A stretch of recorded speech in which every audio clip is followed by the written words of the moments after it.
श्री गणेशाय नमः। श्री हरि। संक्षिप्त स्कंद पुराण। वशिष्ठ जी के द्वारा भिन्न भिन्न तीर्थों की महिमा का वर्णन। श्री राम की धर्मारण्य यात्रा। वहां के भगे हुए ब्राह्मणों को पुनः लाकर बसाना और सत्य मंदिर की स्थापना करना। श्री रामचंद्र जी ने कहा, भगवन, आपने जिन जिन तीर्थों का सेवन किया है उनमें सबसे उत्तम तीर्थ कौन है, यह मुझे बताइए। सीता का अपहरण होने पर मैंने बहुत से ब्रह्म राक्षसों का वध किया है। उस पाप की शुद्धि के लिए आप मुझे किसी ऐसे तीर्थ का परिचय दीजिए जो उत्तम से उत्तम हो। वशिष्ठ जी बोले, गंगा, नर्मदा, तापी, यमुना, सरस्वती, गंडकी, गौतमी और पूर्णा, ये सभी नदियां परम पावन हैं।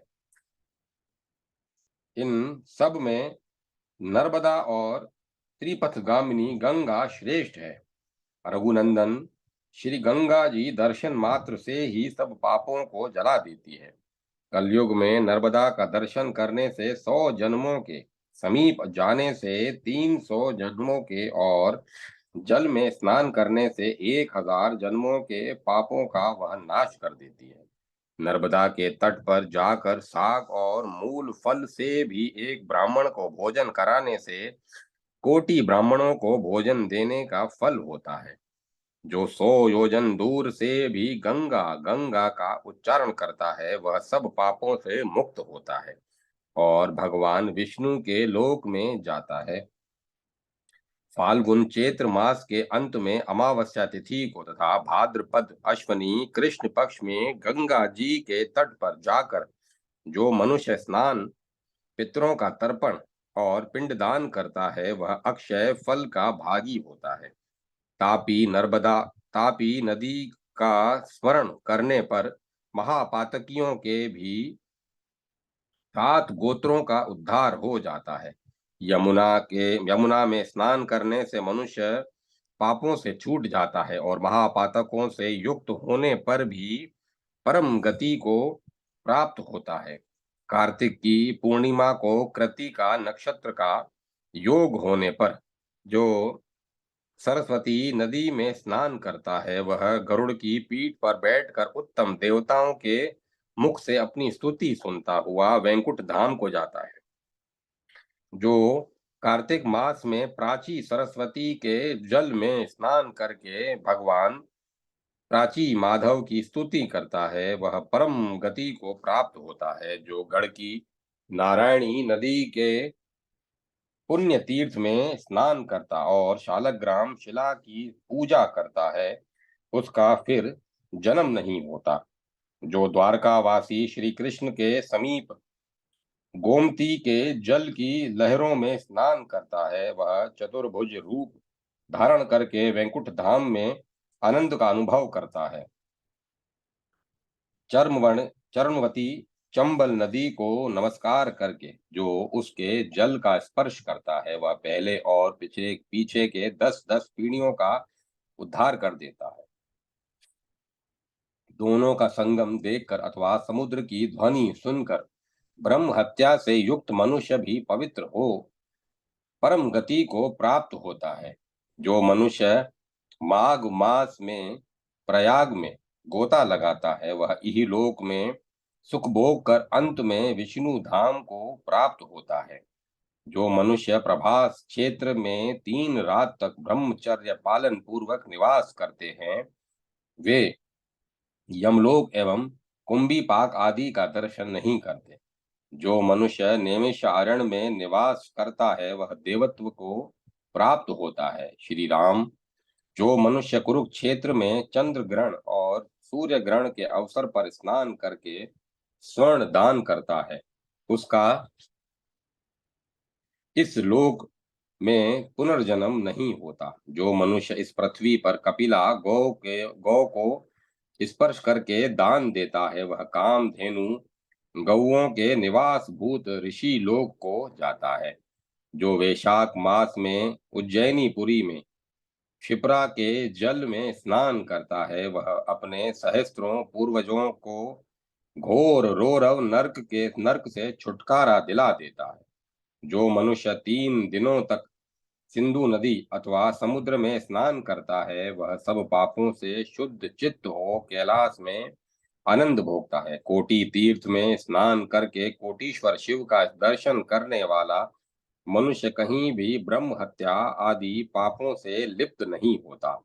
महान अपवित्र स्थान में जाने वाले अज्ञानी जीव भी यदि भगवान के चरणों से प्रकट हुई गंगा का जल पी ले तो उनका सब पाप नष्ट हो जाता है।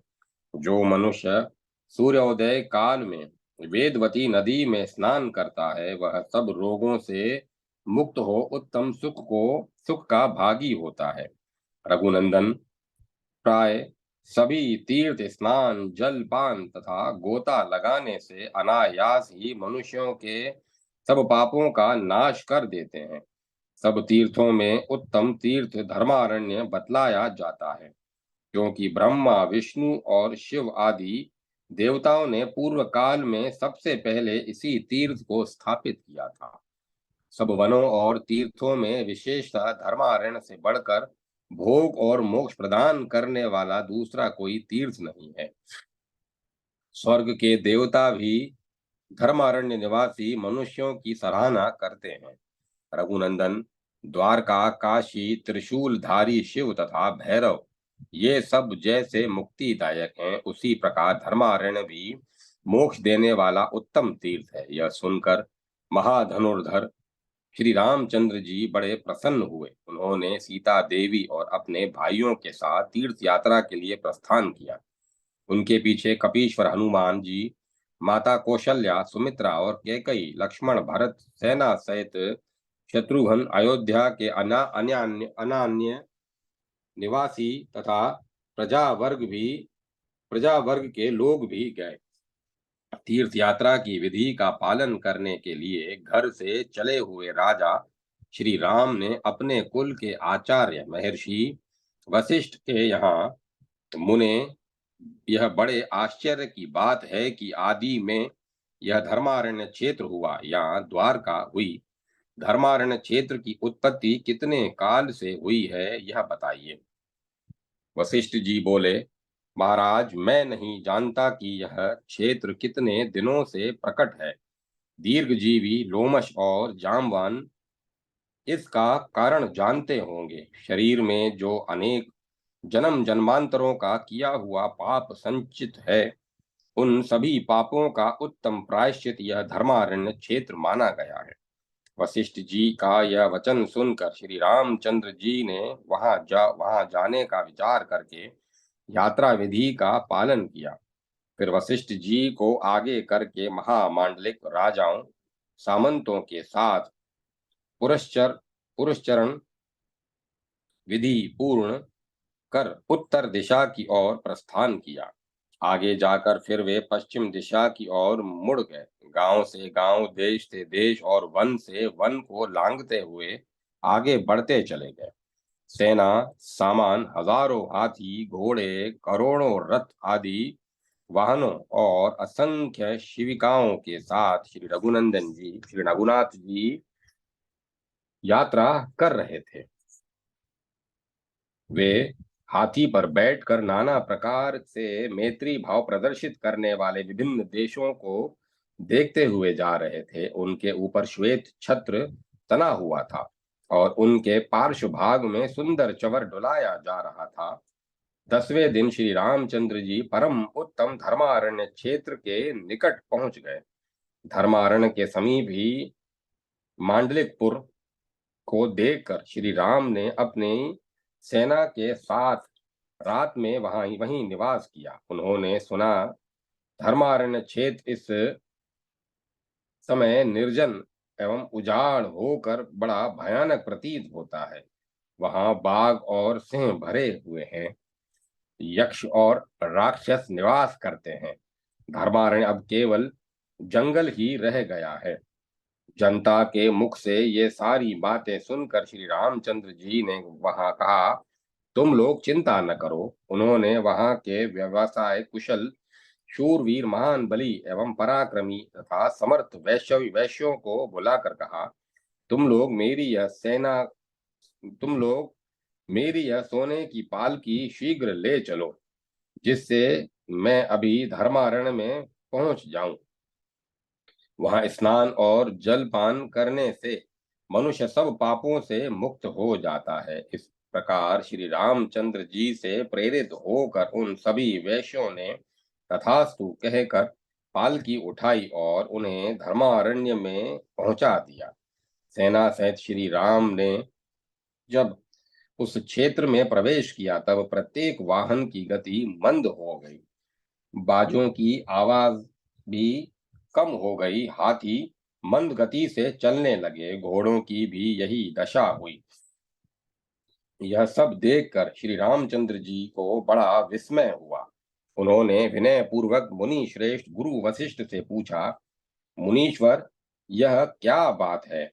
सब वाहनों की गति मंद हो गई, यह तो एक विचित्र बात है। तब तीनों कालों की बात जानने वाले मुनि वशिष्ठ ने कहा, राम, यह धर्म क्षेत्र आ गया। इस पुरातन तीर्थ में पैदल यात्रा करनी चाहिए। ऐसा करने से पीछे सेना को सुख मिलेगा। सब श्री रामचंद्र जी तब श्री रामचंद्र जी सेना के साथ पैदल चलने लगे। जाते जाते वे मधुवासनक नाम वाले परम पावन ग्राम में पहुंचे। वहां गुरु वशिष्ठ की बताई हुई पद्धति से भांति भांति के उपहारों द्वारा प्रतिष्ठा विधि के साथ मातृकाओं का पूजन किया। तदंतर श्री राम ने स्वर्णा नदी के दक्षिण तट पर हरि क्षेत्र का निरीक्षण किया और यज्ञ के योग्य बहुत से स्थलों का बहुत से स्थलों को देखा।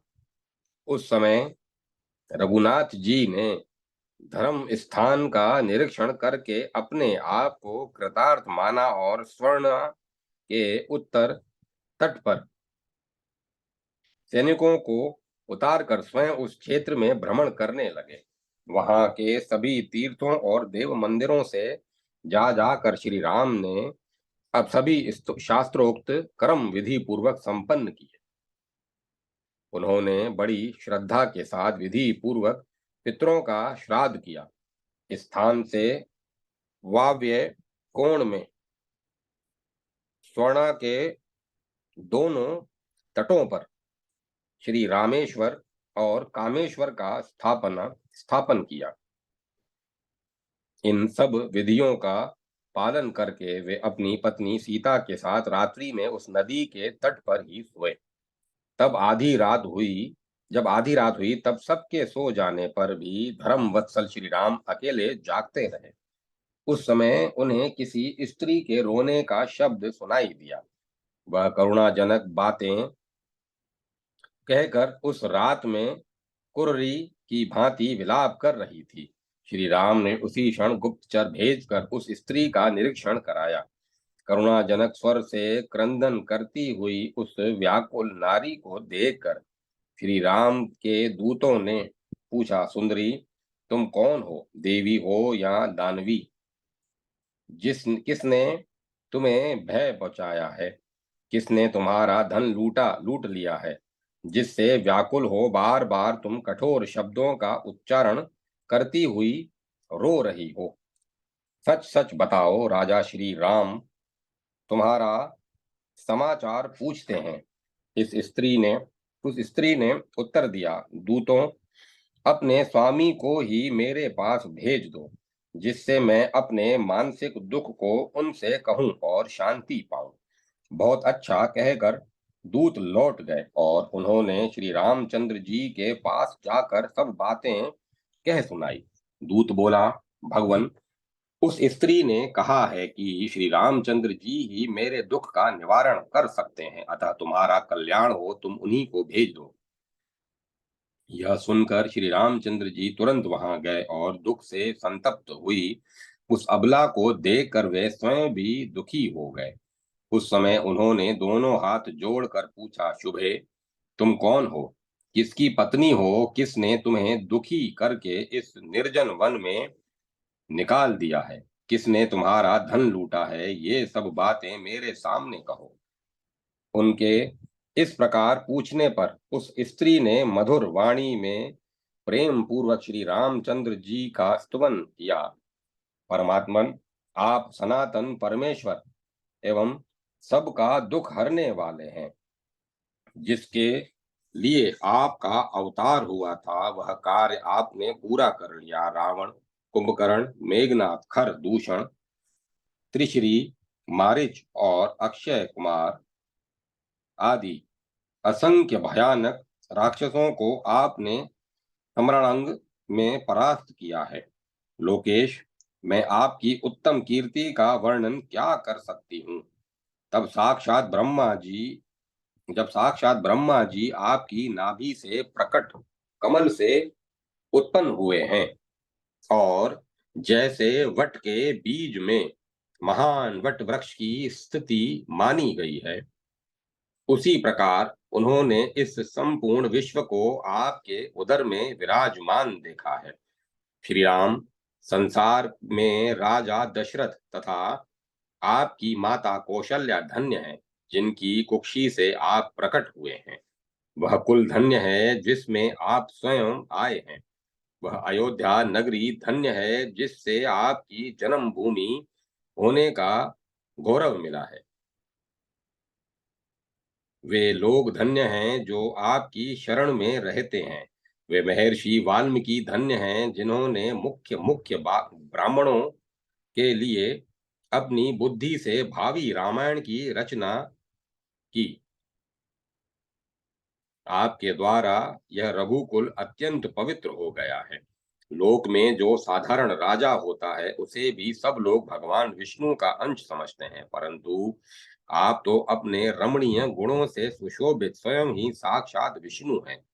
लोक हित का कोई भी कार्य जिससे करने का विचार आपके जिससे करने का विचार करके आपने यहाँ अवतार लिया है, करते समय आपके मार्ग में कभी कोई विघ्न बाधा न आवे, इस प्रकार स्तुति करके उसने श्री राम जी से कहा, रघुनंदन, आप जैसे स्वामी के रहते हुए जो मैं दीर्घ काल से सूनी हो रही हूँ, यह आपका ही दोष है। मुझे धर्मारण्य क्षेत्र की अधि देवता समझिए। आज 12 वर्ष हो गए मैं यही दुख से डूबी रहती हूँ। महामते, आज से आप यहाँ की निर्जनता दूर कीजिए। इस तीर्थ में निवास करने वाले ब्राह्मण लोहासुर के भय से सब दिशाओं में भाग गए हैं। उन्हीं के साथ सब वैश्य भी दुखी होकर भिन्न भिन्न स्थानों में चले गए। यद्यपि देवताओं ने यहाँ आकर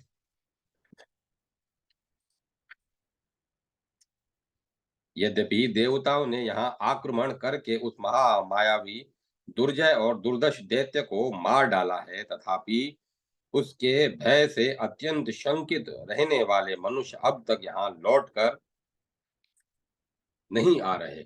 12 वर्ष बीत गए। यहाँ का प्रत्येक घर अनाथ की भांति सुनसान पड़ा है।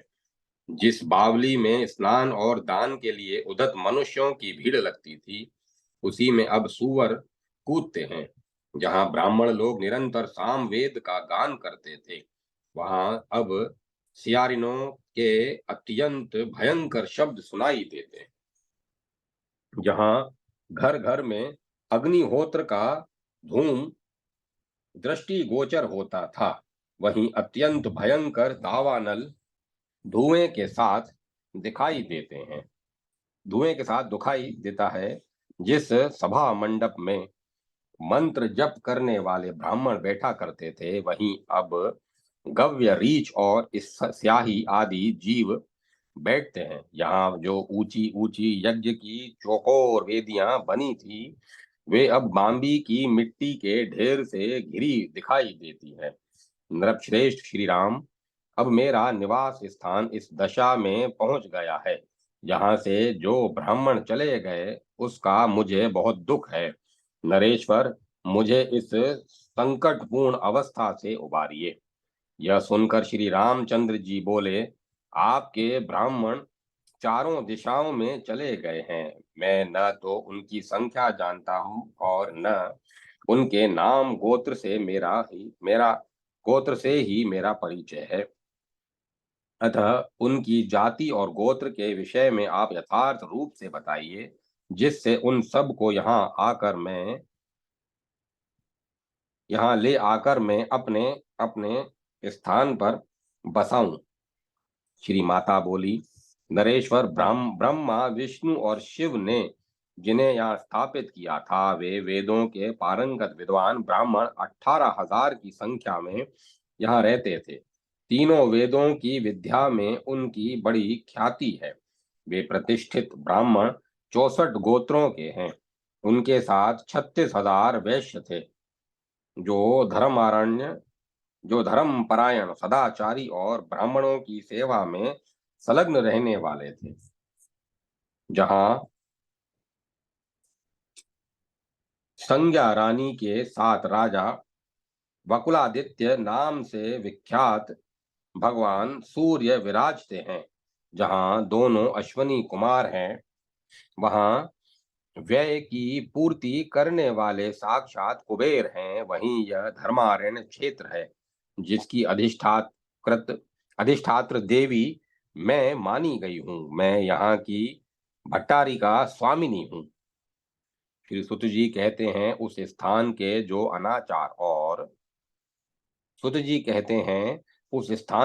आचार और वहां रहने वालों के जो कुलाचार थे, उन सब प्राचीन वृतांतों को श्री माता ने श्री रामचंद्र जी के आगे निवेदन किया।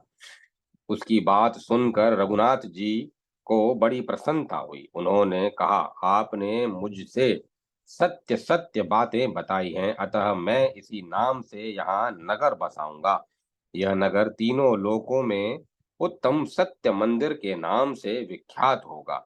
यूं कहकर श्री रामचंद्र ने अपने 1 लाख सेवकों को ब्राह्मणों को बुला लाने के लिए भेजा और कहा, जिस देश, प्रदेश, नदी तट, वन तथा ग्राम में जहां जहां धर्मारण्य निवासी ब्राह्मण गए हों, वहां वहां से अर्घ्यपाद आदि के द्वारा उनकी पूजा करके उन्हें तुम लोग शीघ्र यहाँ बुला लाओ। मैं तभी यहाँ भोजन करूंगा जब उन श्रेष्ठ ब्राह्मणों के दर्शन कर लूंगा। भगवान का यह आदेश सुनकर उनके आज्ञा पालक दूत सब दिशाओं में चले गए। उन्होंने सब ब्राह्मणों को खोज निकाला और उन्हें पाकर सब के सब बहुत प्रसन्न हुए। उन्होंने शास्त्रोक्त विधान से अर्घ्यपाद आदि के द्वारा उन सब का पूजन किया, स्तुति की और विनय युक्त बर्ताव करते हुए श्री रामचंद्र जी का अनुरोध सुनकर उन सबको धर्मारण्य चलने के लिए आमंत्रित किया। तदंतर वे सभी वेद शास्त्र परायण ब्राह्मण सेवकों के साथ वहां जाने को उदत हुए और बड़े आदर पूर्वक श्री राम के समीप गए। उन्हें देखकर दशरथ नंदन महाराज राम के अंगों में हर्ष से रोमांच हो आया और उन्होंने अपने को कृतार्थ सा माना। वे बड़े वेग से उठकर पैदल ही उनकी अगवानी के लिए गए और धरती पर घुटने टेक कर आनंद के आंसू बहाते हुए दोनों हाथ जोड़कर बोले, ब्राह्मणों, मैं ब्राह्मण के ही प्रसाद से लक्ष्मीपति हूँ, ब्राह्मण के ही प्रसाद से धरणी धर हूँ, ब्राह्मण के ही प्रसाद से जगतपति हूँ और ब्राह्मण के ही प्रसाद से मेरा राम नाम है। श्री रामचंद्र जी के ऐसा कहने पर वे ब्राह्मण बड़े प्रसन्न हुए। उन्होंने जय जयकार एवं आशीर्वाद से उनका सम्मान करते हुए कहा, रघुनंदन, आप दीर्घायु हों। श्री राम ने उन्हें पुनः प्रणाम करके पाद अर्घ्य और आसन आदि के द्वारा उनका सत्कार किया और दंडवत प्रणाम करके स्तुति की। तत्पश्चात हाथ जोड़कर उनके चरणों की वंदना की। फिर विचित्र प्रकार के आसन और सेना और सोने के आभूषण समर्पित किए, अंगूठी, यज्ञोपवीत और कानों के कुंडल दिए। इतना ही नहीं, उन्होंने उन श्रेष्ठ ब्राह्मणों के लिए अनेक रंग की 100-100 गायें भी दी, जो बछड़े वाली थी और जिनके थन घड़े के समान थे। उनकी पीठ पर वस्त्र ओढ़ाया गया था, गले में घंटे बंधे थे, सींग सोने से और खुर चांदी से मढ़े गए थे।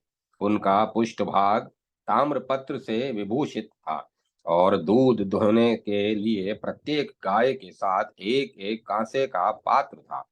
तत्पश्चात श्री राम बोले, ब्राह्मणों, मैं श्री माता की आज्ञा से इस पवित्र तीर्थ का जीर्णोद्धार करूंगा। आप लोग इस कार्य के लिए मुझे आज्ञा दें और मेरा दान ग्रहण करें।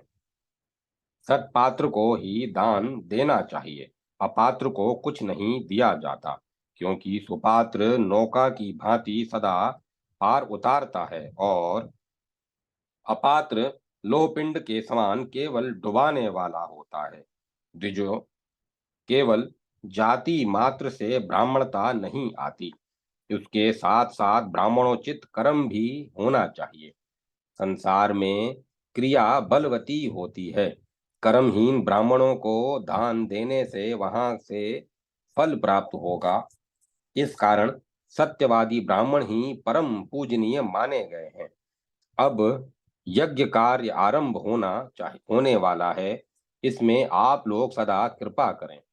तब वे सब ब्राह्मण आपस में मिलकर विचार करने लगे। उनमें से कुछ ब्राह्मणों ने श्री रामचंद्र जी से इस प्रकार कहा, रघुनंदन, हम सब शिरोच वृत्ति से जीविका चलाने वाले हैं, पूर्ण संतोष का आश्रय लेकर धर्म अनुष्ठान में लगे रहते हैं, अतः हमें दान लेने से कोई प्रयोजन नहीं है। राजा का प्रतिग्रह बड़ा भयंकर होता है, अतः हम भयदायक प्रतिग्रह नहीं लेना चाहते। उन ब्राह्मणों में से कुछ एकाहित व्रत वाले थे, वे दिन में एक बार भोजन करते थे। कुछ अमृत वृत्ति से रहते थे, बिना मांगे जो कुछ मिल जाए उसी पर संतोष करते थे। कुछ कुंभी धान्य संज्ञा वाले ब्राह्मण थे, वे एक घड़े से अधिक धान्य का संग्रह नहीं करते थे। कुछ ब्राह्मण यजन याजन अध्ययन अध्यापन और दान तथा प्रतिग्रह इन 6 कर्मों में तत्पर रहते थे। वे सभी ब्राह्मण ब्रह्मा विष्णु और शिव इन 3 मूर्तियों में स्थापित किए हुए थे। सबके स्वभाव और गुण पृथक पृथक थे। कुछ ब्राह्मण इस प्रकार बोले, हम लोग ब्रह्मा विष्णु और शिव इन तीनों स्वरूपों की आज्ञा लिए बिना कैसे प्रतिग्रह स्वीकार कर सकते हैं। जब तक ब्रह्मा विष्णु आदि देवताओं ने नहीं कहा, तब तक हमने किसी का तांबुल भी स्वीकार नहीं किया है। यह सुनकर श्री रामचंद्र जी ने महात्मा वशिष्ठ से परामर्श किया और गुरु के साथ ही उन्होंने ब्रह्मा विष्णु और शिव आदि देवताओं का स्मरण करते हुए स्मरण करते ही सब देवता वहां आ पहुंचे। उनके विमानों की पंक्ति कोटि कोटि सूर्यों के समान प्रकाशित हो रही थी। श्री राम ने बड़ी प्रसन्नता के साथ उन सब का यथा योग्य पूजन किया और वह सब वृतांत निवेदन करते हुए कहा, मैं इस क्षेत्र की अधिदेवी के कहने से यहाँ धर्मारण्य हरि क्षेत्र में धर्मकूप में के समीप जीर्णोद्धार करना चाहता हूँ। तदंतर वे सब ब्राह्मण तीनों मूर्तियों को प्रणाम करके हर्ष से भर गए। उनका मनोरथ सफल हो गया। उन्होंने अर्घ्यपाद आदि की विधि से श्रद्धा पूर्वक उनका पूजन किया। वे तीनों देवता ब्रह्मा विष्णु और शिव क्षण भर विश्राम करके विनय से हाथ जोड़े हुए महाशक्तिशाली श्री रामचंद्र जी से बोले, सूर्यवंश विभूषण राम, तुमने देवद्रोही रावण आदि राक्षसों का जो संहार किया है, इससे हम लोग बहुत प्रसन्न हैं। तुम इस महास्थान का उद्धार करो और महान सुयश प्राप्त करो। उन देवताओं की आज्ञा पाकर दशरथ नंदन श्री रामचंद्र जी बहुत प्रसन्न हुए और ब्रह्मा आदि देवताओं के समीप जीर्णोद्धार का कार्य प्रारंभ किया। उन्होंने पहले महान पर्वत के समान सुंदर एवं विशाल वेदी बनवाई और उसके ऊपर अनेकानेक सुंदर ब्रह्मशाला, ग्रहशाला तथा ब्रह्मशाला, ग्रहशाला तथा ब्रह्मशाला का निर्माण कराया। उन शालाओं में यथास्थान खजाना और गृहोपयोगी आवश्यक वस्तुओं का संग्रह किया गया। कोटि कोटि स्वर्ण मुद्राओं तथा रस और वस्त्र आदि से वे शालाएं भर गई। उनमें धन धान्य समृद्धि एवं सब प्रकार के धातुओं का भी संग्रह किया गया था। यह सब करके श्री राम ने ब्राह्मणों को दान दिया। उन्होंने एक एक ब्राह्मण के लिए 10-10 दूध देने वाली गौएं दी। उन्होंने वेद वेता ब्राह्मणों के लिए 4004 गांव दिए। ब्रह्मा, विष्णु और शिव, इन तीनों देवताओं ने उन्हें स्थापित किया था। इसीलिए संसार में त्रिविध नाम से उनकी ख्याति हुई। इस प्रकार ब्राह्मणों को वह परम अद्भुत दान दिया। मंडलों में जो उत्तम शूद्र वैश्यवृत्ति से जीविका चला रहे थे, उनकी संख्या 1.25 लाख थी। वे सब श्री रामचंद्र जी की आज्ञा का पालन करने वाले थे और मांडलिक कहलाते थे।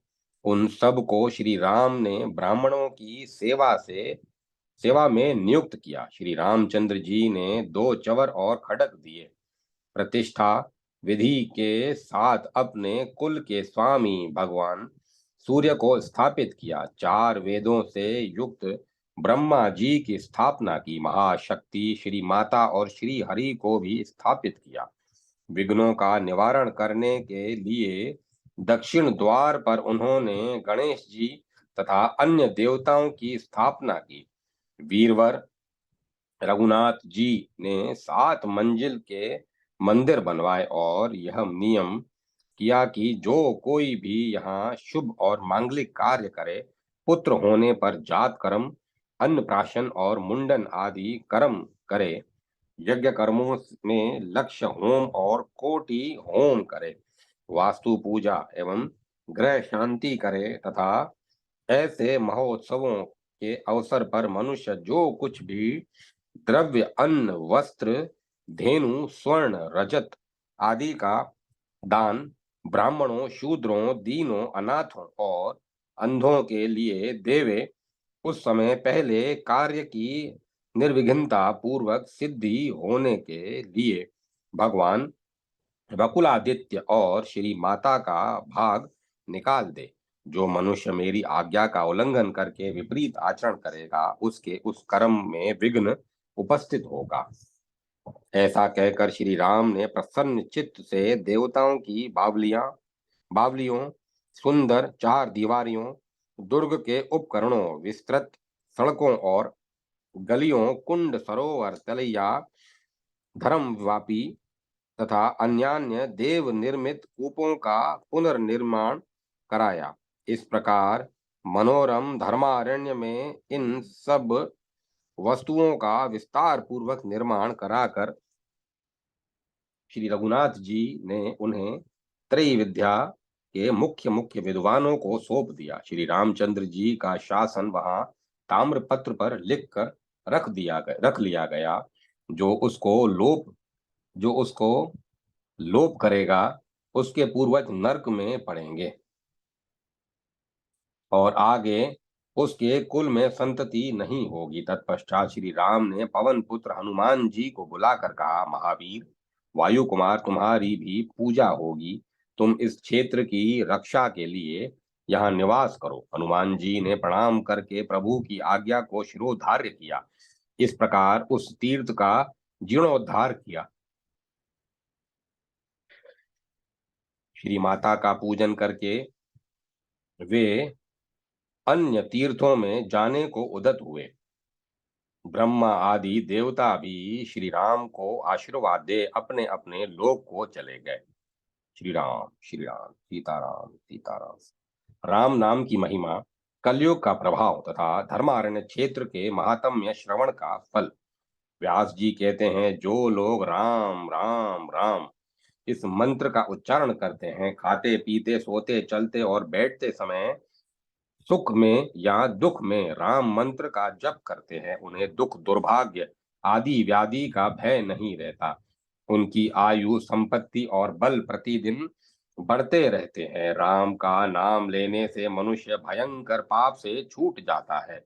वह नरक में नहीं पड़ता और अक्षय गति को प्राप्त होता है। इस प्रकार श्री राम ने तीर्थोद्धार का सब कार्य पूरा कर ब्राह्मणों की परिक्रमा करके उन्हें प्रणाम किया और गाय, घोड़े, भैंस तथा रथ आदि बहुत से दान देकर वे सेना सहित लौट आए। क्रमशः अयोध्या नगरी में आकर उन्होंने दीर्घ काल तक राज्य किया। युधिष्ठिर ने पूछा, मुने, कलियुग प्राप्त होने पर संसार में ऐसा भय कैसा भय होता है?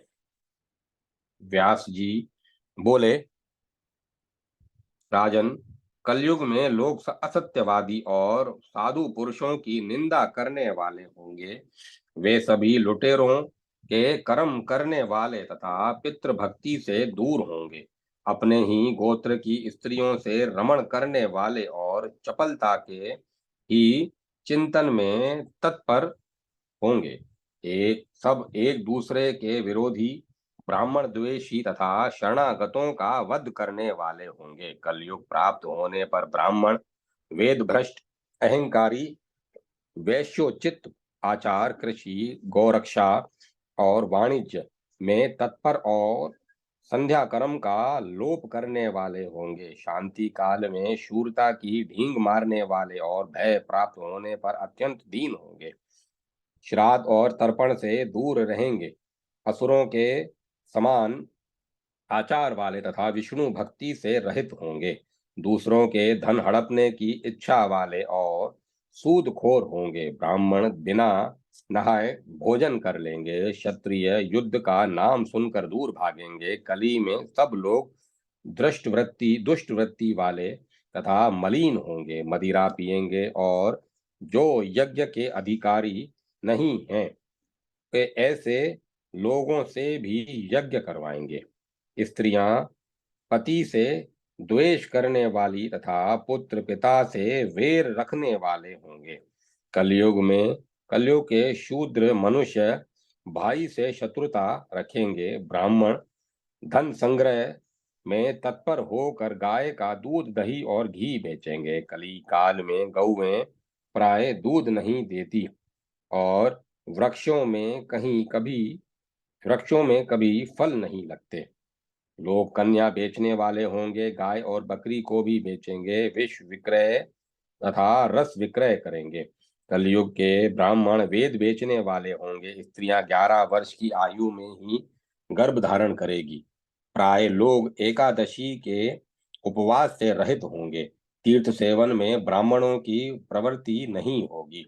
ब्राह्मण अधिक खाने वाले और अधिक सोने वाले होंगे। सब लोग कुटिल वृत्ति से जीविका चलाने वाले तथा वेदों की निंदा में तत्पर होंगे। सन्यासियों की निंदा करेंगे और परस्पर एक दूसरे को छलने वाले होंगे। कलयुग में छुआछूत के दोष को नहीं मानेंगे। क्षत्रिय लोग राज्य से वंचित होंगे और मलेच्छ राजा होगा। प्राय सब विश्वासघाती, गुरुद्रोही, मित्रद्रोही तथा शिशुनोदर परायण होंगे। महाराज, कलयुग आने पर चारों वर्णों के लोग एक हो जाएंगे। यह मेरा वचन अन्यथा नहीं होगा। कलयुग प्राप्त होने पर सब ब्राह्मण स्थान से भ्रष्ट होंगे। वे बलवान पक्ष को ग्रहण करेंगे और पक्षपाती होंगे तथा वेद भ्रष्ट होंगे। प्राचीन काल में ब्रह्मा, विष्णु और शिव आदि देवताओं ने धर्मारण्य तीर्थ को स्थापित किया था। सतयुग में इस तीर्थ का नाम धर्मारण्य, त्रेता में सत्य मंदिर, द्वापर में वेद भवन और कलयुग में मोहरक हुआ मोहरक हुआ।